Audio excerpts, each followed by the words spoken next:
জিয়া অসুস্থ, জীবন মৃত্যুর সন্ধিক্ষণে খুবই খারাপ অবস্থার মধ্যে রয়েছে।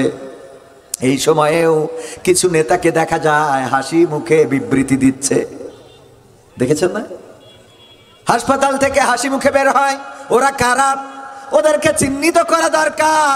ওরা তো তারা যারা বালুর ট্রাকটা বাড়ির সামনে থেকে সরাতে পারে নাই, তারা। ঠিক না বেঠে? এই জাতীয় নেতাদের কারণে বিজয় বিলম্বিত হয়েছে। এই জাতীয় নেতাদের কারণে তারেক রহমান বাড়িতে ফিরতে পারে না। ওগো আমার ভাইয়েরা, আবার একজন নেতা দেখলাম বলেছে জিয়াউর রহমানের যে জানাজা হয়েছে ইতিহাস সাক্ষী, বেগম জিয়ার জানাজা তার থেকেও বড় হবে। তার মানে উনি অলরেডি কবর খুঁচার জন্য ব্যস্ত। ঠিক না বেঠে? এইগুলো আসলে নেতা নয়, এইগুলো খেতা। এইগুলো যতদিন নেতৃত্ব দেবে ততদিন বাংলাদেশ মুক্তি পাবে।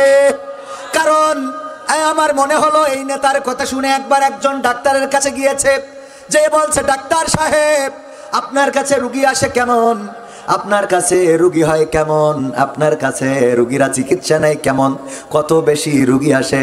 বলল আপনি আসার সময় কেশবপুর থেকে যখন আপনি কোন গ্রাম আওয়ালগাতি পর্যন্ত এসেছেন, আসার পথে নতুন খবর কয়টা পেয়েছেন? বলল ডানে বামে তো অন্তত 20টা মতো পাইছি। বলছে সবগুলো আমার হাতের রুগী। সবগুলো? উনি বুঝাতে চেয়েছে যদি মরা রুগী এই হয় তাহলে জানতো কত রুগী এতে ভয় পাবে না খুশি হবে? বলেন, ভয় পাবে না খুশি হবে? কারণ সব যদি 20টে কবর দেখিস, তুই ভালো কথা কয় যে এই আশেপাশে যা দেখছেন জ্যান্ত ঘুরি বেড়াচ্ছে সব আমার হাতের রুগী, তাইলে ওর একটা সান্ত্বনা পাবে যে না আলহামদুলিল্লাহ, তাইলে ওষুধ খালি মোটামুটি একটা এনার্জি আসতে পারে। কিন্তু ও বলতিস যে আসার পথে নতুন খবর কয়টা পাইছেন? বলছে 20টে। বলছে সব আমার হাতের রুগী। তাহলে ও আর এখানে চিকিৎসা নিতে পারবে? ওই নেতার অবস্থা তাই। আমরা যেখানে দোয়া করছি ও রব, ইসলামী মূল্যবোধে বিশ্বাসী বেগম জিয়া, শহীদ প্রেসিডেন্ট জিয়াউর রহমান তো ছিলেন তিনি যিনি বাংলাদেশের সংবিধানে বিসমিল্লাহ প্রতিষ্ঠিত করেছিলেন, ইসলামী মূল্যবোধে বিশ্বাসী ছিলেন। এমনকি নিমগাছ দিয়েছিল মক্কায়, যেখানে এখনো রয়েছে শাজারাতুজ জিয়া বা জিয়া ট্রি বলে। ওগো আমার ভাইয়েরা, সেই ইসলামী মূল্যবোধে বিশ্বাসী শহীদ প্রেসিডেন্ট জিয়াউর রহমান, তার সহধর্মিনী বাংলাদেশের পক্ষে, তিনি বাংলাদেশের পক্ষে আপসীন নেত্রী ছিলেন। কখনো বিদেশি প্রভুদের কাছে মাথা নত করে, দাদাদের কাছে মাথা নত করে নাই, মাথা বিক্রি করে নাই, দেশ বিক্রি করতে চায় নাই, সত্য কথা স্পষ্ট করে বলেছে। কয়েকদিন আগেও দেখলাম একটা বক্তৃতায় যখন বেগম জিয়া বক্তৃতা দিচ্ছেন, সামনে থেকে বলে উঠলো বেগম জিয়া ভয় নাই, রাজপথ ছাড়ি নাই। বলল তোমাদের ওই স্লোগানে এখন আর চিড়া ভেজে না। তবে আমি তোমাদের ওই স্লোগান চাই না। তোমরা রাজপথ ছাড়ো নাই, কথাটা মিথ্যা। তোমরা যদি রাজপথ ধরে থাকতে তাইলে এই অবস্থা হইতো। রাজপথ ছাড়ি না এই কথা বলবা না, স্লোগান চেঞ্জ করতে হবে। বস্তির পোলাপান দিয়ে রাজনীতি চাই না, এমন রাজনীতিবিদ চাই, এমন ছাত্র দল, এমন যুব দল চাই যারা লেখাপড়া করবে, যারা বই পড়বে, যাদের হাতে থাকবে কলম, যারা নতুন নতুন স্লোগানে উজ্জীবিত হবে। বেগম জিয়া ভয় নাই, রাজপথ ছাড়ি নাই, এটা সম্পূর্ণ প্রতারণা। কারণ রাজপথ যদি ধরে থাকতে তাইলে বালুর ট্রাক আমার বাড়ির সামনে থাকতো না। ঠিক না বেঠে? এই জন্য উজ্জীবিত হওয়া দরকার। যারা ভুল বলে, ভুল কথা বলে, ভুল রাজনীতি করে, সংশোধন হওয়ার দরকার আছে না নাই? কারণ স্বাধীনতা, দ্বিতীয় স্বাধীনতা আনলাম, এখনো যদি বৈষম্য চলে, এখনো যদি আমাদের কথা বলার স্বাধীনতা না থাকে, এখনো যদি ষড়যন্ত্র চলে, এখনো যদি দাদাদের কথায় দাদাদের কলম দিয়ে দেশ চলে, তাইলে আমাদের এই স্বাধীনতার কোনো দাম কি আছে? দেশটা নয়তো কারো বাপের ভিটা, করবে মন চাহিলেই যখন যেটা। দেশটা নয়তো কারো বাপের ভিটা, করবে মন চাহিলেই যখন যেটা। দেশটা লক্ষ মায়ের ইজ্জতেরই দামে কেনা, মাটিতে মিশে আছে লাখ শহীদের রক্ত কণা। দেশটা লক্ষ মায়ের ইজ্জতেরই দামে কেনা, মাটিতে মিশে আছে লাখ শহীদের রক্ত কণা। সেই রক্তের দামে কেনা মোদের সোনার ভিটা, সেই রক্তের দামে কেনা মোদের সোনার ভিটা। তবে কেন অভ্যাস হলো দাদা বাবুদের চরণ চাটা? কথা কয় না? তবে কেন অভ্যাস হলো দাদা বাবুদের চরণ চাটা? দেশটা নয়তো কারো বাপের ভিটা, করবে মন চাহিলেই যখন যেটা। ওরা কেমন করে বুঝবে রে সে, কেমন করে বুঝবে গো সে ডিজিটাল তোর মন, তুমি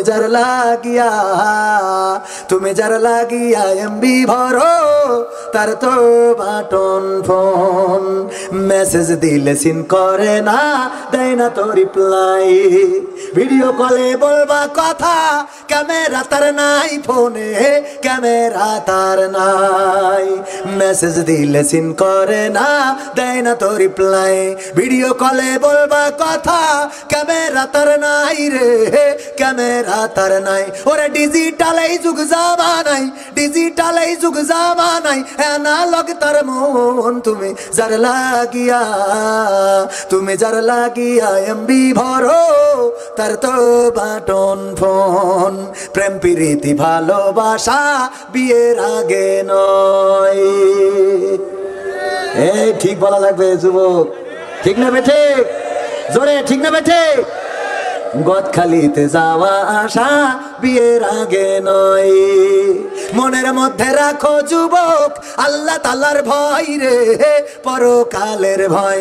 ওরে প্রেম প্রীতি ভালোবাসা, ওরে পার্কে নিয়ে ঘোরা ফিরা বিয়ের আগে নয়, মনের মধ্যে রাখো যুবক আল্লাহ তাআলার ভয় রে, পরকালের ভয়। ওরে তবেই তুমি মুক্তি পাবা, তবেই তুমি মুক্তি পাবা দোজখের আগুন, তুমি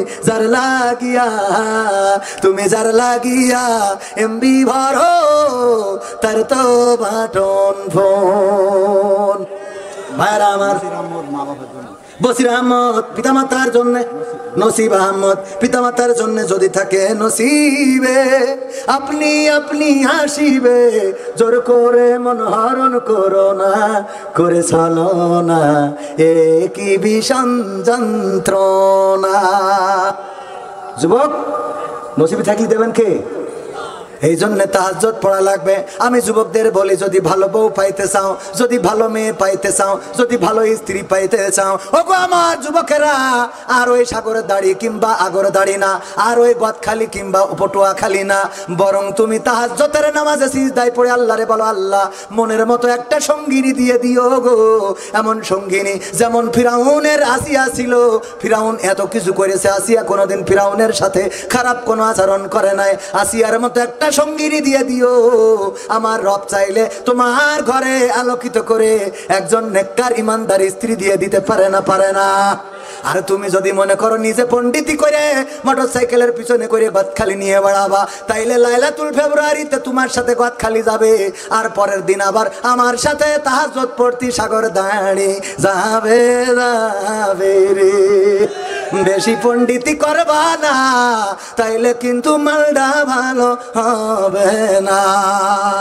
চাইবেন কার কাছে? সম্পদ দেওয়ার মালিককে। সম্পদ দেওয়ার মালিক আল্লাহ, সন্তান দেওয়ার মালিক আল্লাহ, টাকা দেওয়ার মালিক আল্লাহ, সম্মান দেওয়ার মালিক আল্লাহ, আর বউ দেওয়ার মালিক কিডা? বউ দেওয়ার মালিক আল্লাহ। যুবকরা মনে করে যে গার্লস স্কুলের সামনে যাই তুমি ফুল দিয়ে আই লাভ ইউ করলে জুতো মেরি বসবে। বউ দেওয়ার মালিক কে? বরং আল্লাহর কাছে সিজদায় পড়ি, বলো আল্লাহ আমি যেটা মনে মনে মনে করছি আমার জন্য ভালো হবে, দেখো তুমি যদি ভালো মনে করো তাহলে আমার সাথে দাও। এইটা আল্লাহর কাছে চাইলে আল্লাহ দিতে পারে না? পারে না? এখন দুনিয়া